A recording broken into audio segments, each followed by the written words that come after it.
Hello everyone and welcome to Dryer Days Art Studio. I'm Catherine and I'm so happy to have you here today. I'm going to be featuring this mixed media nebula outer space themed piece today using a bunch of really cool products, and as always you can find links in the description to where you can find everything that I'm using. We're going to start off with the surface I'm using, which are the 8x10 Arteza black canvases. Come really nicely packaged in a very sturdy case, as you can see here. They are made from 100% cotton.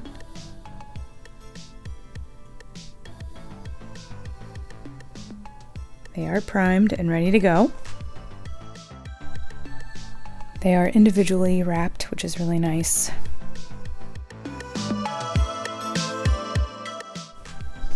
Do be mindful when cutting the wrapping of the canvas. We don't want to put a hole in our canvas, obviously.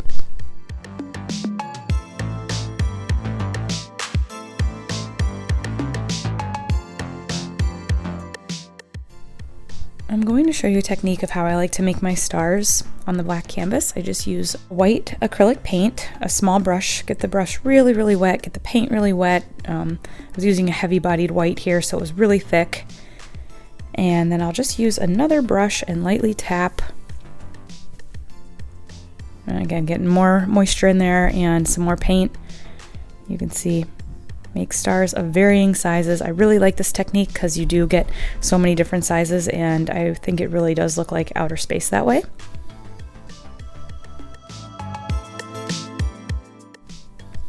And I'll just continue going through and doing this until I am satisfied with how it looks.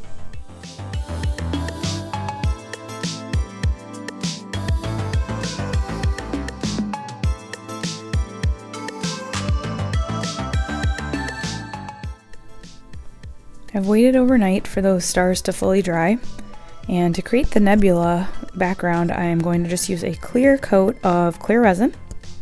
Get a nice base all over the canvas, including the sides.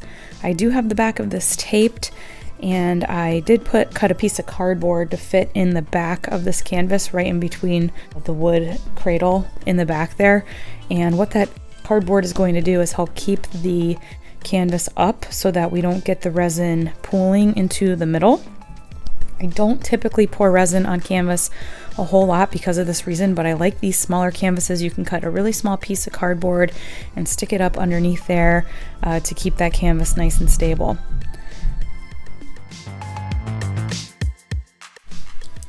I am going to be using some of the Arteza mica powders that I featured in another video. I will link that video so you can check that out if you want. That green there is seafoam green. The blue that I'm using is sapphire blue. I'm going to use a bubblegum glow, which is that lighter one there that I'm using. And then a lilac, which is a really pretty pinkish purple. And I'll get those all mixed up in those little tiny cups because I only need a little bit of these pigmented colors. You don't need a whole lot for your nebula. That set of micas too comes with like 60. There's so many of them, and I appreciate that they're in their little jars and they come with a spoon, so they're really easy to get the pigments out. Just hitting with the torch real quick to get any of the bubbles out, making sure the canvas looks good. Another thing I run into when I pour resin on canvas is I get a lot of divots or pockets. The resin doesn't completely adhere and it's uneven. I'll show you how I go about fixing that.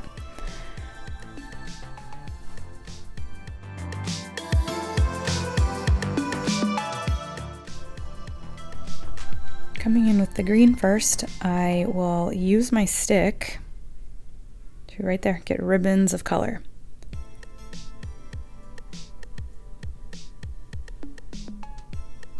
And just put these colors down as you want to see them. I mean, you can be really creative here. I really enjoy this part of just putting those colors in. This is where the creativity and the artsy side of these pieces come in. As you can see there, I do have this elevated on my painter's pyramids too, so I can get any runoff will drip off, and I have the piece on a piece of baking paper, so I'm not getting anything on my surface or my table. You can see how that bubblegum glow really changed colors. When I laid it on the resin there, it looked really light until I put it on there, and then it turned almost like a purple color. and now my lilac looks lighter on there. So that was interesting to see how those reacted and changed color. So now to get that really kind of ethereal, glowy look, almost like a northern light sort of look with pigments, I'm just going to use my heat gun. It is on a low heat setting. You can turn it up to high and get more of a blow here to really get those colors to move around, which I will do. I just wanted to warm them up a little bit here to get them moving, but you can see how they separate, become more transparent, and just become really pretty.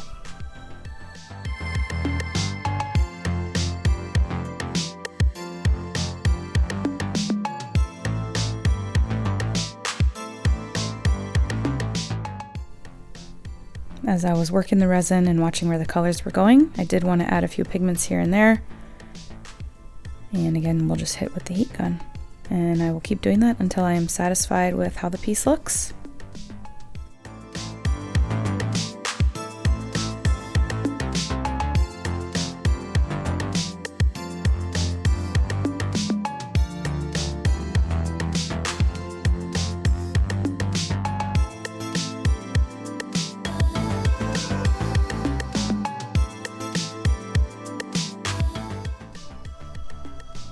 Okay, so now this is completely dry. It's been over 24 hours, and as I mentioned, I did have some pockets and divots. It's kind of hard to pick up on the camera, so you'll just have to trust me on this one, but it was definitely not a completely level glass-like finish. There were dimples and stuff like that, and I just was not happy with it, and so I knew I was going to do another layer of clear and try to get all of that out. So my good friend Laura taught me about some leveling gel. And I picked it up back over the summer. I used it in another piece. I will include that video here. If you click the upper right hand lowercase I, you'll see all these videos that I'm talking about to check those out. But I'm just going to put the gel on where there were some of those pockets or divots, or where the resin just hadn't completely adhered to the piece.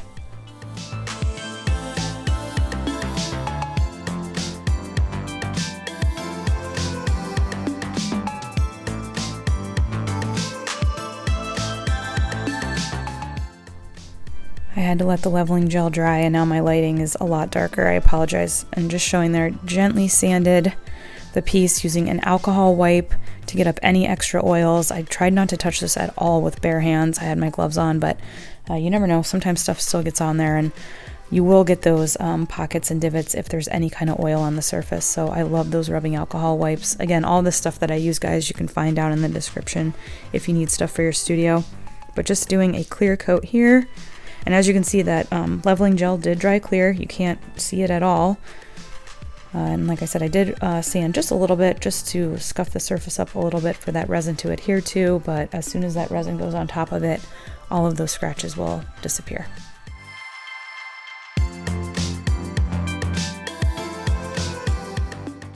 And now the resin has cured for 3 days. It is completely flat and a glass-like finish. I'm so happy.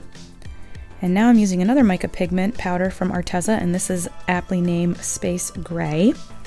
And I'm going to use two different texture pastes here because I wanted to create some planets. Oh, I don't know if you just saw there, but when I put the paste in on top of the pigment, a bunch just flew out of the cup and got on my surface. So as you may know, I love baby wipes, getting out my handy dandy wipes. I swear they get up everything.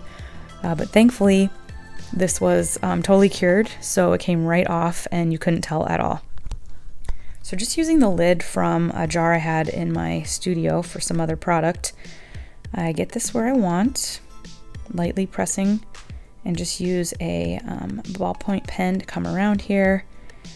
And it is hard to pick up on the camera, but it did leave just a very, very fine line. And so now I'm just going to take that paste and I'm going to follow around that line.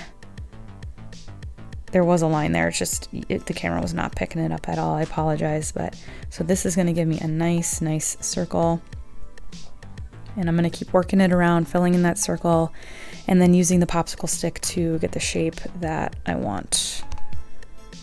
This actually is sped up too. It might be hard to tell, so I'm moving really slowly to make sure I don't go out of that shape too much and make a mess.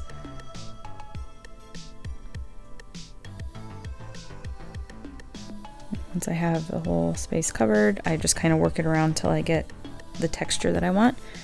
And now this is a different kind of texture because I wanted some differences on this piece here. Gonna use that Space Gray again. tapping it in on top of the texture this time so I don't get mica pigment everywhere. Using that same technique, a smaller lid there, and I'm just going to do the same exact thing. Follow around my circle.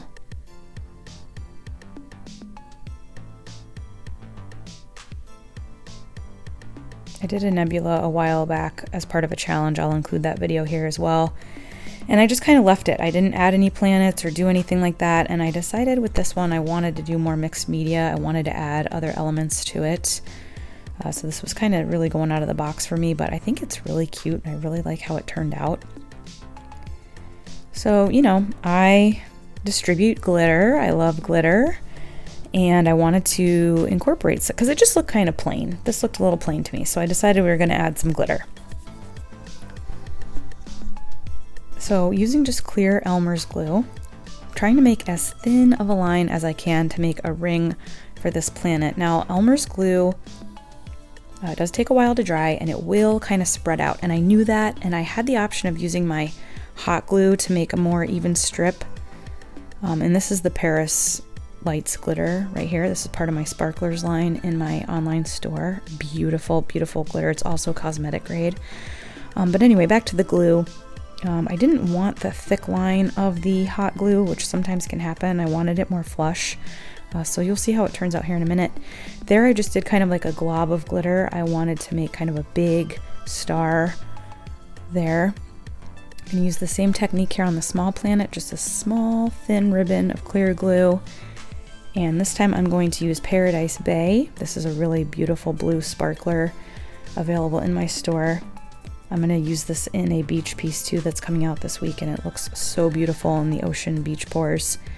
I'm just going to make another large star or a glitter planet, if you will, up in this area to add some symmetry to the piece.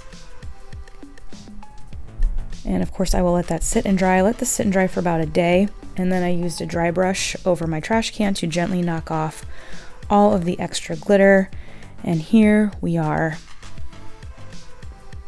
So like I mentioned, that clear glue kind of separates, flattens out, goes where it wants. So the glitter got a little bit thicker on the rings than I had anticipated, but I think it looks pretty symmetrical per the planets.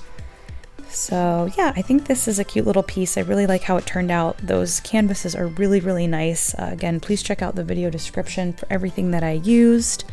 Thank you so, so much for watching. Please consider subscribing, liking, and commenting. Check me out on Instagram at Drier Days. And until next time, everybody, keep on pouring.